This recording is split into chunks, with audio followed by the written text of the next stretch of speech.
Hello, everyone. My name is Ian Rowe. And I'm Nique. And welcome to The Invisible Men, where we make the achievements of incredible men invisible no more. Hello, and welcome to The Invisible Men. My name is Ian Rowe, a resident fellow at the American Enterprise Institute. And I'm Nique, a member of the Leadership Network at AEI. And as our followers know, we are dedicated to demystifying Black excellence, trying to tell the stories of some incredible Black men that you might not know, but who've just been doing inspiring work in various areas in academia, business, philanthropy. And today I am so pleased, Nique and I are so pleased to have an old friend, Andy McGadney, Andrew McGadney. Yeah, no, Andy works. It's great to be here. And full disclosure, my lovely daughter, my wife and I, Sylvia has been good friends with Andy's wife for many years, Camille. And we were so inspired by Andy and Camille that we named our daughter Camille. So Andy, thank you for choosing well, your wife. That's right. Let's give credit where credit is due. I hear that, man. I hear that. So I've known Andy for many years, Nique. Similar to you, we've just kind of grown up together. Weren't in touch for a while and reconnected, but just have stayed in touch. And Andy has been a leader in higher education for many years. He was at Wesleyan, Colby College, and I'm pleased to share that Andy was just announced to be the 20th president of Knox College. Yeah. Woohoo! Incredible. Wait, so I just need to just read what the chair of Knox College said. Andrew McGadney has demonstrated an uncanny ability to build momentum through visionary leadership, a talent for creating and spearheading student-focused, innovative programs that deliver results, and a deep understanding of the need to inspire a college community to attain aggressive goals through collaboration, end quote. Yeah. Good stuff, man. Yeah, it was pretty cool, huh? Pretty cool. We're proud of you. We're proud of you. Yeah, so we just like to start off our conversations. Before you became the Andrew McGadney, about to be president. Tell us a little bit about the young Andy, and if there was, any incident that occurred that kind of put you on this path. That made it possible for you to think the way that you do. Well, first of all, Ian, thank you to you both, Nique, for having me here today. It's a real honor to be able to speak with two, extraordinarily successful men too. So this is I've been looking forward to this all day, and I appreciate the work that you're doing and trying to bring light to, I think, a really important topic. So. With that being said, my background, I grew up in Bloomfield, Connecticut, so a Northeast kid, but I have deep Southern roots. Both my mom and dad are from Mobile, Alabama. And if you know that area, I'll tell you the real place they're from is from Pritchard, Alabama. So for many, many years, while I was born in Connecticut, I would spend a lot of time in the back of a car driving from, Bloomfield to Mobile, and would listen to all kind of great music on 8-track all the way down. And this was in the 70s. Right? This was in the 70s. That's right. Yeah. In the 70s. And we would drive, we can talk a little bit more about this along the way, but we would drive all the way through because sometimes you couldn't stay in certain hotels along the way. So do you remember part that? Of absolutely understanding why there's a lot of food in the back seat of the car because there are certain places you can stop and you can't stop. But with where I was going with that is to say that my background is this Northeastern kid that had deep Southern roots that understood that opportunity and education was really important for our ability to move forward. And so my parents, who loved the South, both were college educated, historically black colleges, Alabama State University, Alabama A&M, and could not get a decent job outside of, my dad was with a college degree cleaning the inside of steamships when they were coming in, or those big ships that were coming into the port, and had to clean the boilers. That's like, for a college educated guy, that was the best job he could find. And if you know anything about cleaning that type of machinery at that type of heat, it was just intense from his description. So they ventured to Connecticut to find better life. My dad ended up being a state worker for the state of Connecticut, a highway draftsman for 33 years. And my love of education comes from my mother.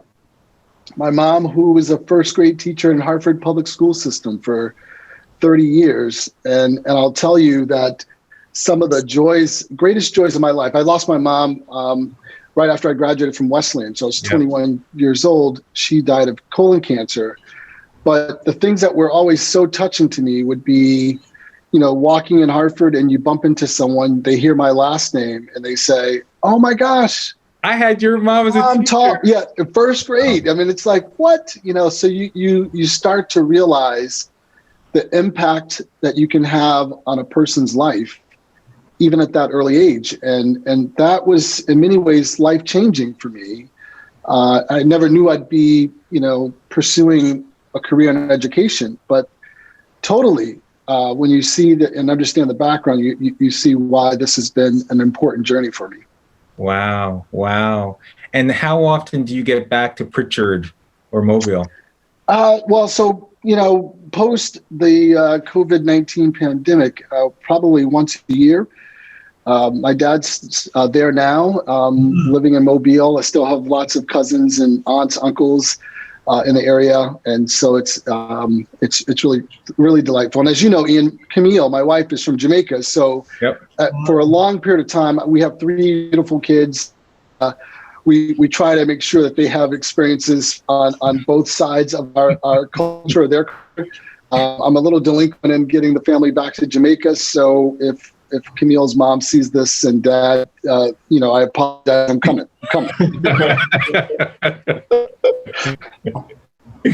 No, that's great, man. That's great. Well, I'd be curious to know what you think, how things have progressed in Mobile and Pritchard versus those days when you were driving, and gosh, can we even stay in that place? How are things relative to then? Yeah, that's a great question. You're probably hearing and reading about the kind of great migration back to the South. I mean, you're hearing lots of families moving back right now. Yeah. Something, my dad's 86 years old. Oh, he'll be 86 in June.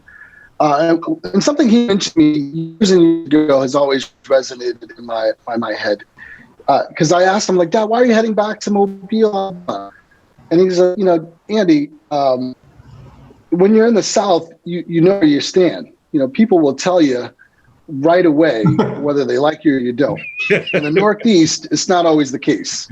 So, that was like, that's kind of interesting. Like there's a certain clarity of where you are and know who you're talking to, which was always, interesting to hear his perspective on that. But I think things overall are better. I mean, I think overall, as we think of country, whether it's education or access to financial opportunities, not to say it's great, because we have a lot of work to do. We all recognize that.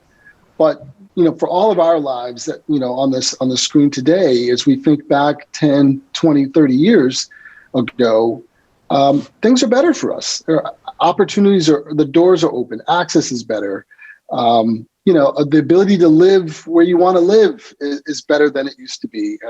So I would say overall, things are improving, and there's a sense, at least from my perspective, that you can make a difference wherever you are. You can truly make a difference wherever you are. Andy, as I was looking at your background, one thing stood out to me, and that was the time that you, as a young man, were an account representative at, I believe, Otis Elevator.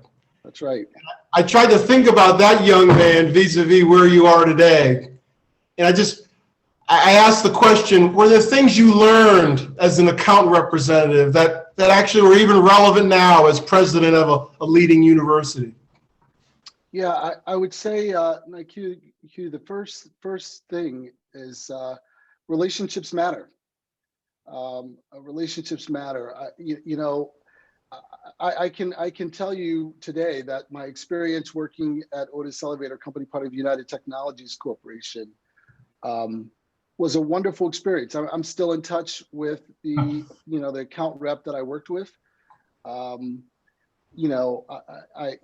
still, LinkedIn, we're sending notes back and forth, but understanding that, work ethic matters, follow up and follow through matters, understanding that many times people judge a book by its cover.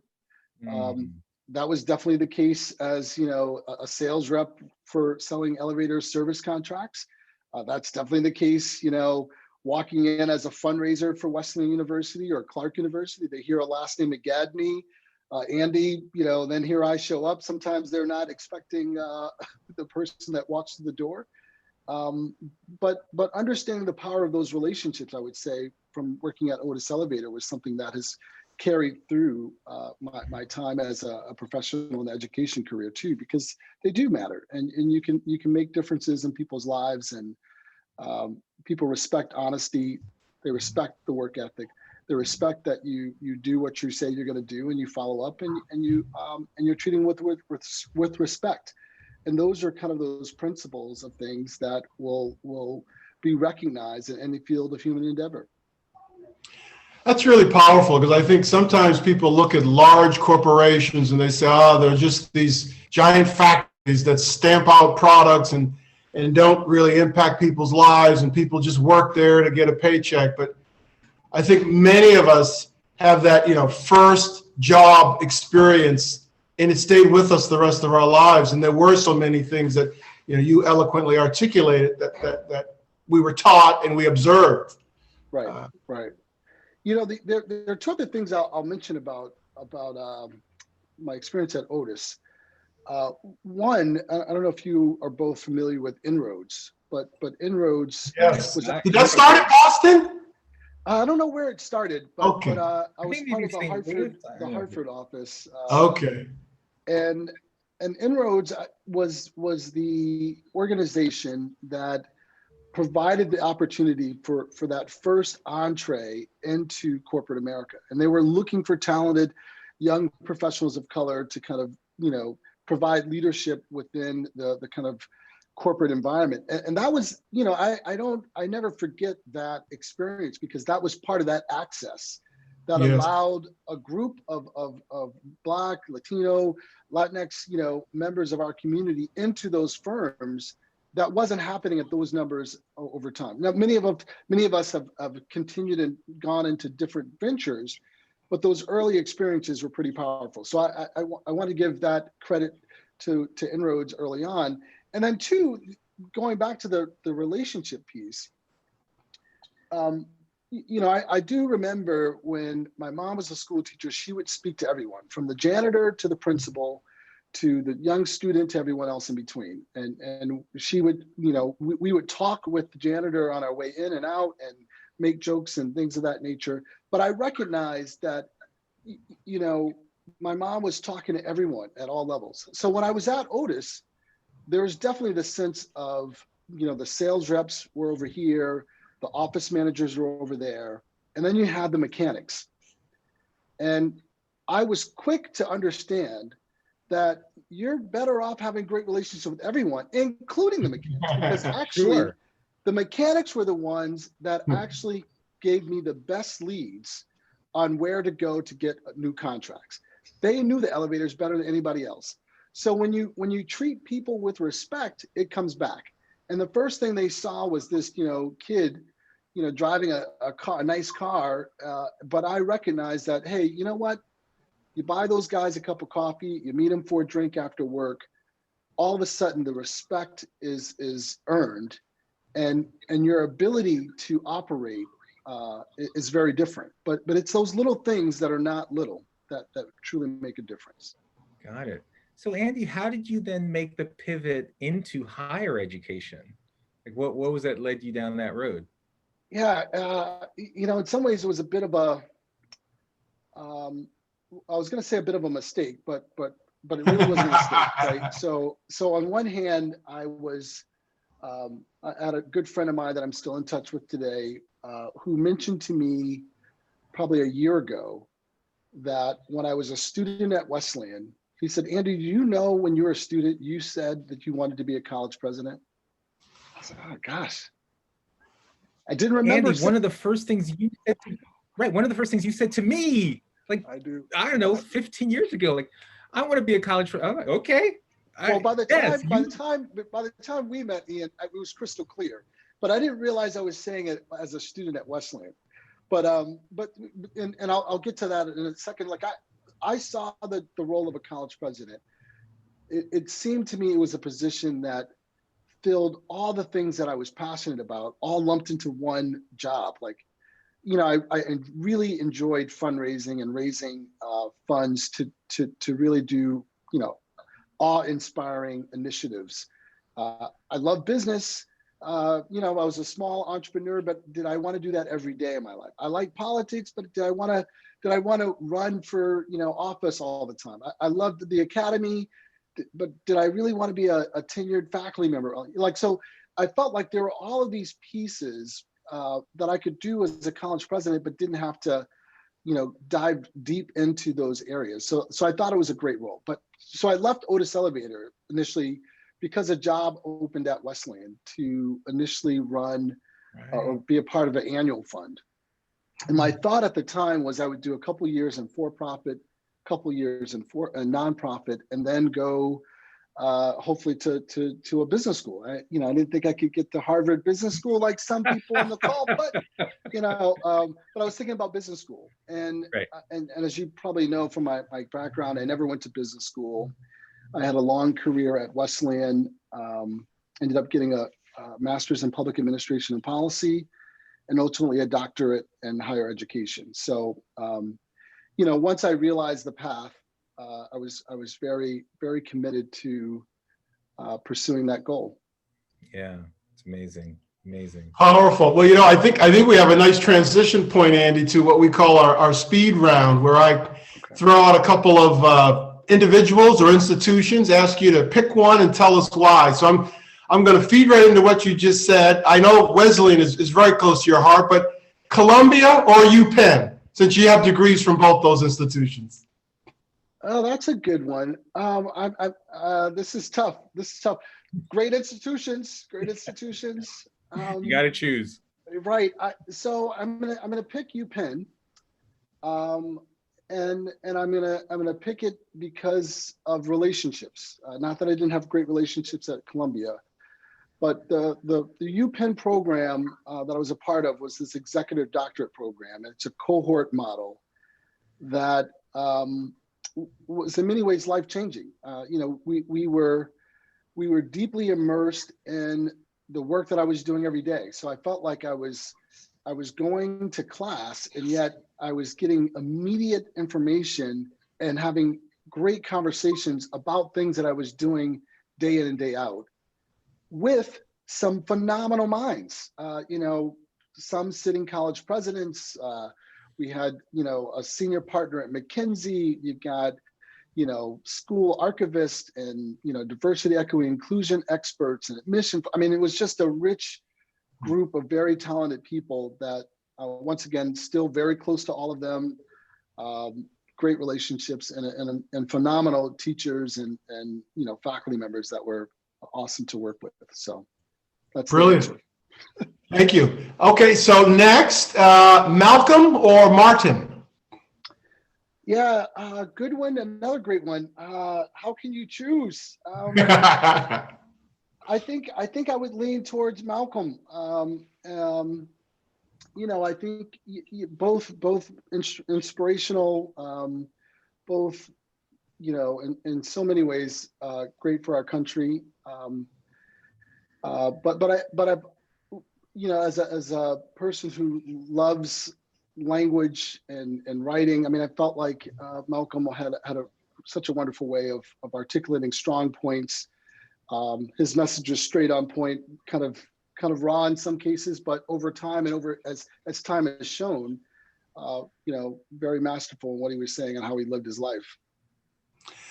That's, you said two things, and we asked this question to every guest, and I just love the answers, but two things really struck me. One, you said good for America, and I often reflect on Malcolm X's assassination in particular, and I think at the time, a lot of people that truly love America were probably happy, but they didn't realize that America would be an even better place if he had lived, because he had that kind of impact in America. And so that and then your point about words and language, that is very, very powerful.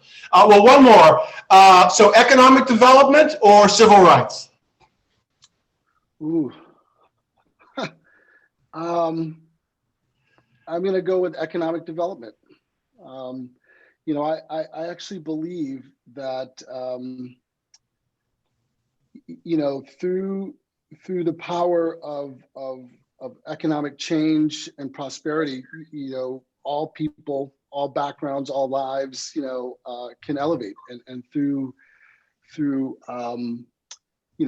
providing access to capital, to providing opportunities for all. I think that can be transformative for everybody. So I would lean towards economic development. So very good, thank you, Andy.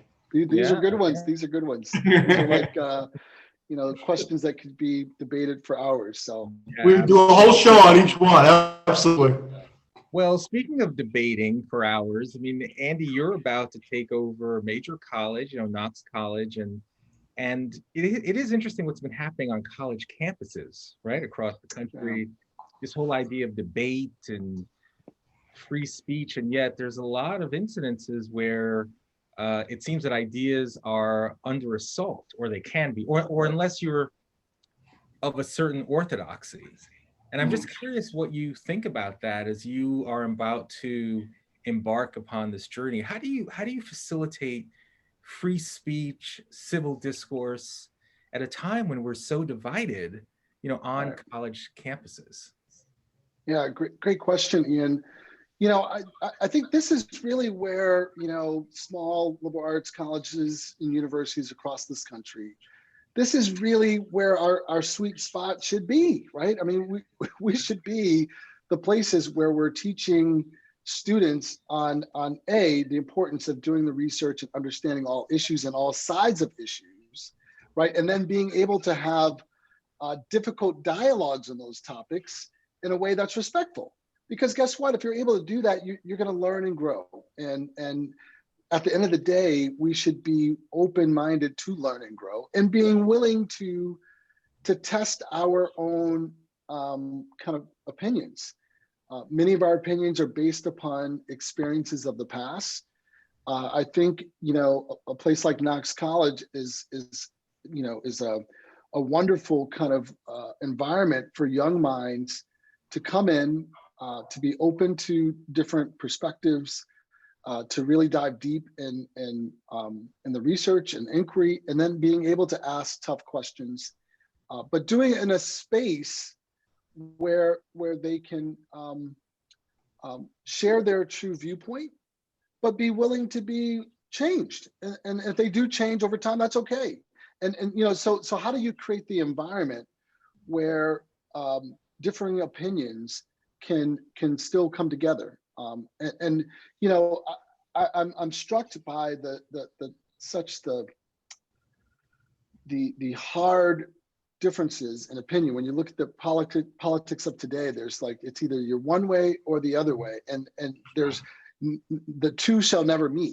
And I think higher education today has not only the opportunity but the obligation to ensure that our young minds are being developed in such a way where they're open and willing to have those difficult dialogues, that they're willing to have different viewpoints. And that's it's still tough, but I do think that's a great place for higher education to lead.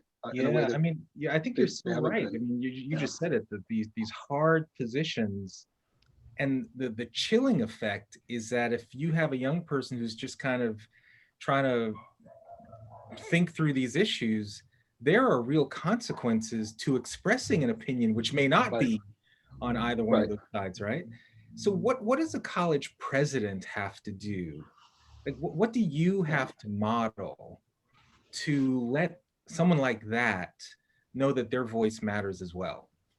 Yeah. Yeah. I think the first thing is really,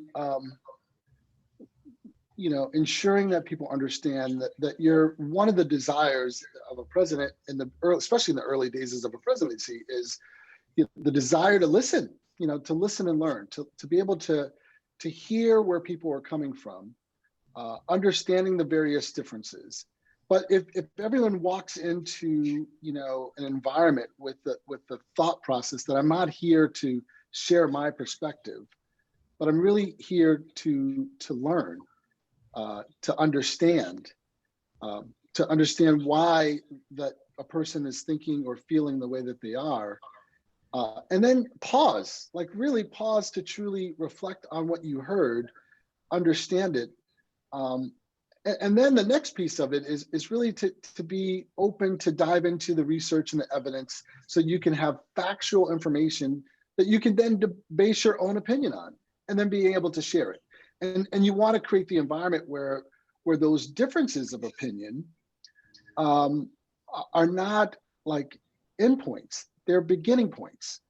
The idea that you hear certain schools are not allowing certain speakers to come on the campus, I think is not the right approach. I mean, I think you can learn from all voices, Right. and you should be willing to invite people. But listen, it's not an opportunity where you just invite someone to kind of share or spew. Right, to be What incendiary. exactly. So you want to then create the dialogue. Say, let someone speak. We hear them.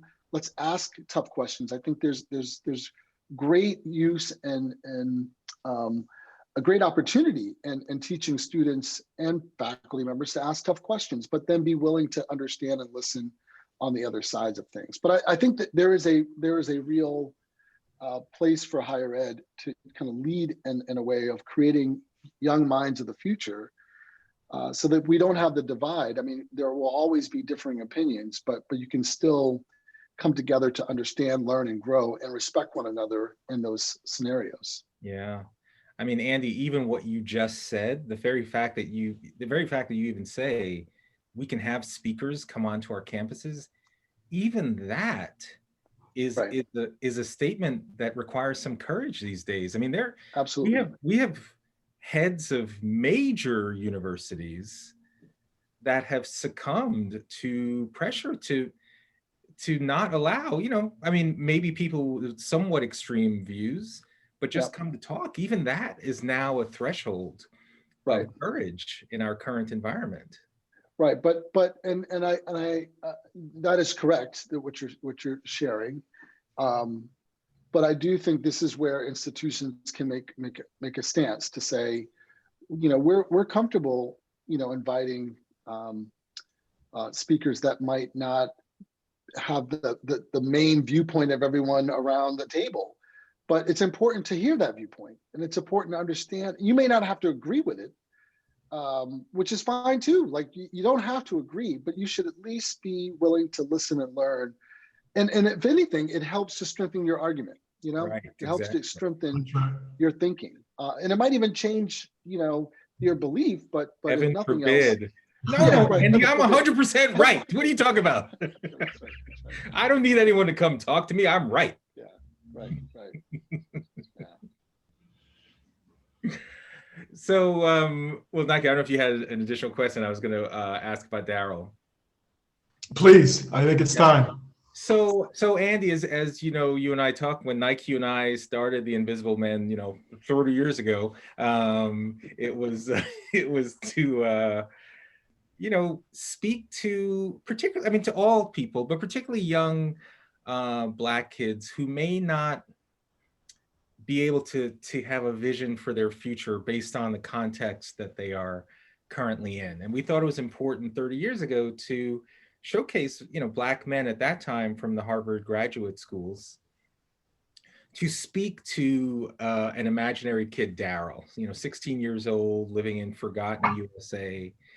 And so we like to end these sessions by giving each of our guests an opportunity to say, what would you say to the Daryl who's 16, who maybe in a couple of years could even apply to Knox College, right? But he may not even know about Knox College right now. He may not even know that the 20th president is a Black man who's had an incredible experience. Like, how would you help a Daryl? What would you say to him to help him find his way in the world right now? Yeah, that's great. And I love that you both brought this back. I mean, I think it's I have three kids, two boys. One's 21, who's a senior here at Colby College, and my middle son is 18 and a freshman at Howard University. And I think well done, Dad. Well done. That's right. That's right. And mom too. Yeah, of course. Okay, it's a duo. Believe me, it's a duo. That's right. That's right. We put a lot of investment in our children, right? And as I think about a young Daryl today, it's all about letting them know that they can do whatever they want, put their mind to it. And it's about kind of encouraging the ability to succeed. It's about instilling hope that there's opportunity where they can make a difference. And it's, trying to, create a pathway where a young Daryl can see themselves in any field of human endeavor and succeeding in those areas, and letting them know that they can do that, and that they might have some failure along the way, but that's okay, and that's going to be a part of their story. But also to know that they're not in this alone, and that we are all here to support one another. And my hope is, through your work that you're doing with this segment, that other men of color are recognizing the impact that they can have not only on their immediate families' lives, but the lives of others, and that we do it should be part of our duty to ensure that we're able to help others. I mean, the whole reason why I'm so passionate about education is I can see and have seen how education changes lives, right? How not only impacts our lives and has, but by doing that, it impacts our families and our families' lives and those that we come into contact with. So I would be saying to Daryl that he can do it. He's not alone in that journey. We're here to help. But the sky's the limit. And regardless of the discrimination that we all will see and face and have faced, but if you look at our history, African American history, we have succeeded throughout it all, and we're not going to stop, and so neither should he. We are not going to stop. Mm-hmm. President McGadney, I love those words. I really hope that all the Daryls of all races can have that feeling that they're not alone. That there are a lot of us that are pulling for you every single day and trying to work really hard to create opportunities for them to succeed. Absolutely. Andy, Nique, as always, thank you for another great episode of The Invisible Men. If you want to see any of our prior episodes, you can go to www.invisible.men. And Andy, thank you for everything, man. You're incredible. You're inspiring. Thanks for having me. College. Yeah. The students of Knox College and the faculty. It'll be interesting to see which group you think is harder to manage, the students or the faculty. I'm looking to partner with all. Yeah, it'll be a lot of fun. It'll be a lot of fun. Nique, that's why Andy, he's gonna do well. So, He knows how to do this. Andy, thank you. You've been inspiring, and great luck at Knox College. They are lucky to have you. It's a great institution. So onward. Well, thank you both. Appreciate your work. Thank you for watching another episode of The Invisible Men. You can find other episodes at the AEI podcast channel on YouTube or the website invisible.men or wherever you listen to your favorite podcasts.